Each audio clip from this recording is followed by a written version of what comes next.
உண்மையிலேயே அந்த சம்பவ இடத்துல நல்லா இருக்கிற ஒரு மனுஷன் ஒரு ஆஸ்பத்திரிக்குள்ளார நம்மளே போயிட்டு இருந்தாலும் 10 நிமிஷம் நம்ம இயல்பா இருக்க மாட்டோம் அங்க இருக்கிற அட்மாஸ்பியரை பார்த்துட்டு. அது மாதிரி அந்த இறந்து போன பிள்ளைங்களை பார்த்துட்டு அவர் அழுகுறாரு. இன்னைக்கு தமிழ்நாடு முழுக்க number 1 troll material Anbil Mahesh தெரியுமா? வச்சு செய்யறாங்க. கிண்டல் பண்றதுக்கு குடும்பத்தில் இருக்கிறவங்க அந்த ஆடியோ டிராக்கிங் பண்ணி வரைக்கும் இன்னைக்கு இப்ப கூட ஒரு ரீல் பார்த்துக்கிட்டு இருந்தேன். ஒரு அம்மா பொண்ணை திட்டுறாங்க. கண்டிஷன்ஸை ஃபாலோ பண்ணுங்க, கண்டிஷன்ஸை ஃபாலோ பண்ணு, தலைப்பிட அடிச்சுக்கிட்ட கேட்டியா அப்படின்னு அழுகுறாங்கிற மாதிரி. இன்னைக்கு அது கிண்டலும் கேலியும் நிறைந்ததாக மக்களால் நாளைக்கு அது அவ்வளவு விமர்சனத்துக்கு உள்ளாக்கப்பட்டது. விஜய் நாளைக்கு நீங்க சொல்ற மாதிரி வாயிலேயே வயிற்றுலயே அடிச்சுக்கிட்டு அழுதா கூட நடிகரு கூத்தாடி நடிக்கிறாரு, சினிமாவில நடிச்சதை பார்த்தாதுன்னா அரசியல்ல நடிக்கிறாருன்னு விமர்சனம் வைப்பீங்க.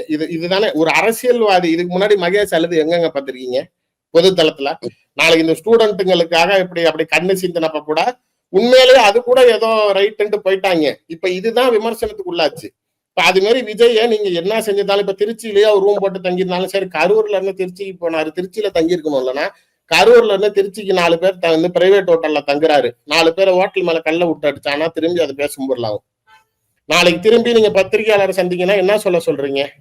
ஆமா அப்படின்னு சொல்றீங்களா? இல்ல ஹாஸ்பிட்டல்ல போய் உட்காந்துட்டு ஐயோ என்னைய பார்க்க வந்துட்டு இந்த கோவப்படத்துல வந்த மாதிரி அவனே நாளைக்கு பாம்பு வச்சுட்டு அவனே போய் நாளைக்கு ஆஸ்பத்திரியில போய் அழுதுவான்ல, அது மாதிரி இப்ப அவர் பண்ணா விஜய்க்கு நாளைக்கு உடனே என்ன ஆஸ்கார் அவார்டு கொடுக்கலாமான்னு